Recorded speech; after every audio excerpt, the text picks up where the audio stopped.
Hi guys, সকলকে শুভেচ্ছা জনাইছো। আজি মই তেজপুৰত আহিছো। তেজপুৰত আহিছো আৰু কলাগুৰু বিষ্ণুপ্ৰসাদ ৰাভাৰ সুযোগ্য সন্তান পৃথ্বীৰাজ দাৰ লগত আহিছো আৰু তেখেতৰ সমাধিস্থলীত আপোনালোকে আচৰিত হৈ পৰিব, আপোনালোকে আবেগিক হৈ পৰিব কি ধৰণে সজাই তুলিব গৈছে তেখেতৰ সমাধিস্থলীটো। প্ৰতিটো গীতৰ লহৰে লহৰে, প্ৰতিটো গীতৰ অৰ্থৰ অনুযায়ী তেখেতৰ সমাধিস্থলী কেনেদৰে সজাই তুলিছে আপোনালোকে এবাৰ চাবলৈ আহক। তেখেতৰ আত্মাৰ পৰা, তেখেতৰ অন্তৰৰ পৰা যিবোৰ গান স্পন্দনৰে ওলাই আহিছিল, যিবোৰ কবিতা স্পন্দনৰে ওলাই আহিছিল, যিবোৰ তেখেতে বাস্তৱসন্মতভাৱে কাম কাজ কৰি আছিল, কবিতাৰ ছন্দে ছন্দে, গীতৰ সুৰে সুৰে, লহৰে লহৰে, তালে তালে, এই সকলোবোৰ তেখেতে অংকন কৰা, হৃদয়ৰ পৰা অংকন কৰা, আত্মাৰ পৰা অংকন কৰা ছবিবোৰ আখৰে আখৰে মূৰ্তিৰে সজাই তুলিছে তেখেতৰ সমাধিস্থলীত। তেখেতে অংকন কৰা ছবিবোৰক তেখেতৰ সমাধিস্থলীত বাস্তৱ ৰূপ দিছে এজন অখ্যাত চিত্ৰশিল্পীয়ে। অতিকৈ আচৰিত কথা, তেখেতৰ গীতবোৰক তেখেতে বাস্তৱসন্মতভাৱে মূৰ্তিৰ ৰূপত সজাই তুলিছে সমাধিস্থলীত। দুটা মন্দিৰত কৰা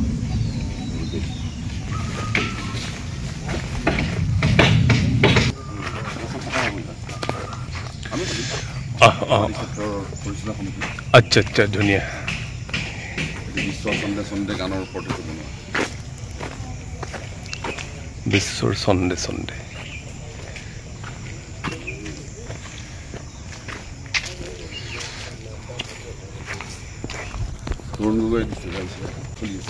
গোটেই পৰিৱেশটো আপোনালোকে চাওক।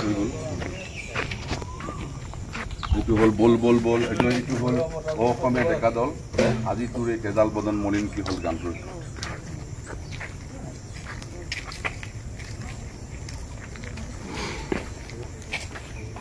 এইটো সমাধি ক্ষেত্ৰই। এইটো হ'ল বল বল বল বল, টিকা শক্তি দল, বনোৱা সামনি আগবাঢ়ি যাওঁ বল, এই গানটোৰ ওপৰত বনোৱা হৈছে।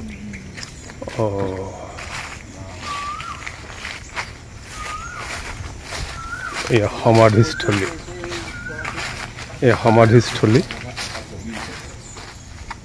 আপোনালোকে চাওক, মুখ্য সমন্বয় ক্ষেত্ৰ তথা সমাধিস্থলী। ইয়াতে কলাগুৰু বিষ্ণু ৰাভাই সদায় দিন আছে, সদায় দিন থাকিব।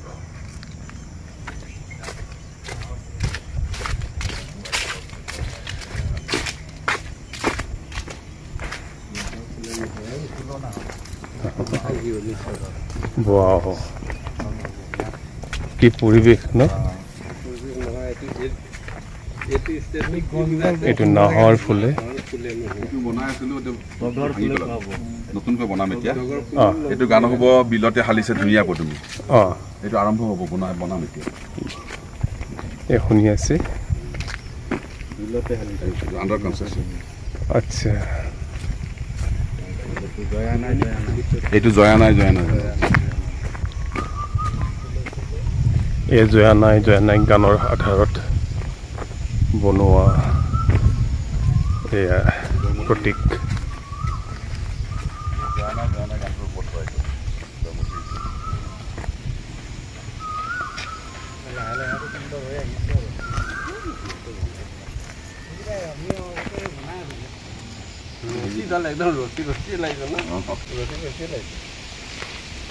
আমি প্ৰগ্ৰামবিলাক কৰিলে ইয়াত কৰোঁ, ষ্টেজ বনাওঁ, চাফা কৰি যাম, চব চাফা হৈ যাব। ইয়াতে কলাগুৰু বিষ্ণুপ্ৰসাদ ৰাভাৰ দিৱস আয়োজন কৰে আৰু আমি গোটেই সমাধি ক্ষেত্ৰ চাই আছোঁ, সমন্বয় ক্ষেত্ৰ।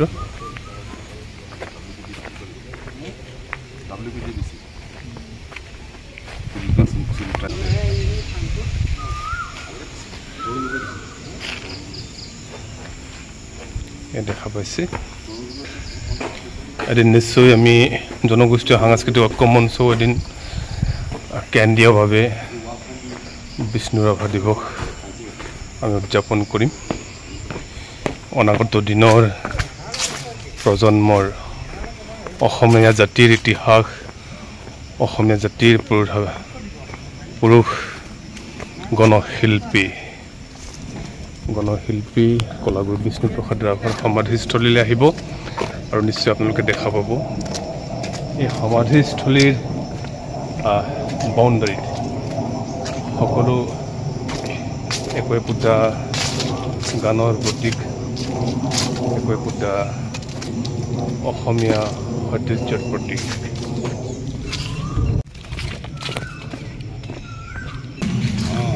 অসমীয়া নামঘৰৰ প্ৰতীক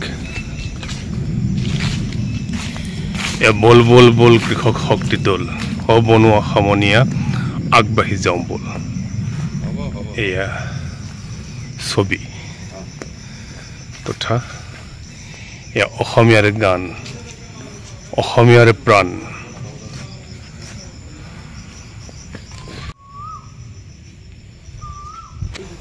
মুখ্য সমাধিস্থলীত তেখেতৰ জ্যেষ্ঠ পুত্ৰ পৃথ্বীৰাজ দাই আমাক দেখুৱাই আছে এইগৰাকী আমাৰ অসমীয়া জাতিৰ ইতিহাস অসমীয়া জাতিৰ জীৱন্ত ছবি যি জীৱন্ত ছবি তাহানি যুগৰ পৰা অনাগত দিনলৈ জীয়াই থাকিব আমাৰ অসমীয়া জাতিৰ মাজত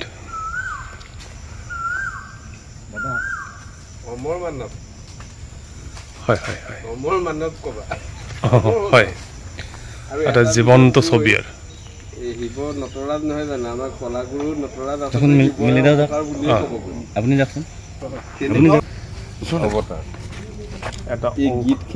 গীতখিনি নৃত্যলৈ যিটো কনভাৰ্চন হৈছে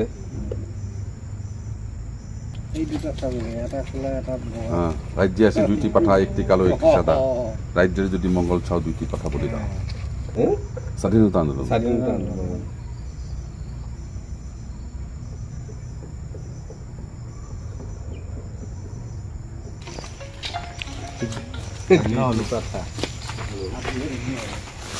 আপোনালোকে এটা কথা এটা ইতিহাস এটা বাক্য সকলোৱে জানে এটা সাদা এটা কালোৱা যদি ৰাইজৰ মংগল চাওঁ দুটা কথাকে বলি দাও যিটো বাক্য শাৰী এয়া ছবিৰ যোগেদি প্ৰকাশ কৰিছে এই সমাধি ক্ষেত্ৰখনত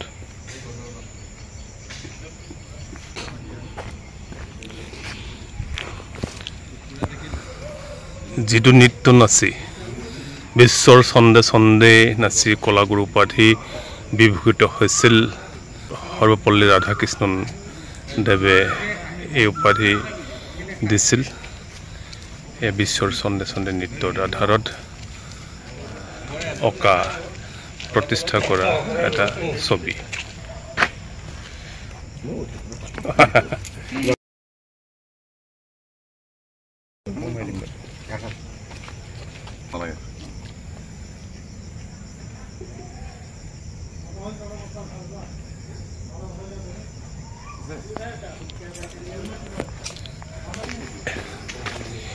এগৰাকী পুৰুষ যি পুৰুষ সদায় দিন আমাৰ মাজত থাকিব সদায় দিন আছে সদায় দিন থাকিব আৰু অসমীয়া জাতিক প্ৰাণ প্ৰতিষ্ঠা কৰা প্ৰথম শংকৰ গুৰুৰ ছবি অঁকা মানুহজন কলাগুৰু বিষ্ণুপ্ৰসাদ ৰাভা আৰু এই সমাধিস্থলীতেই আজীৱন আছে আৰু থাকিব আৰু তেখেতৰ পুত্ৰৰ লগত তেখেতৰ জ্যেষ্ঠ পুত্ৰৰ লগত আমি আহিছোঁ তেখেতৰ সমাধিস্থলীলৈ নিশ্চয় আজিৰ ভিডিঅ' আপোনালোকে ভাল পাইছে যদি আপোনালোকে ভাল পাইছে লাইক কমেণ্ট শ্বেয়াৰ ছাবস্ক্ৰাইব কৰিব নাপাহৰিব যিহেতু মই আপোনালোকৰ বাবে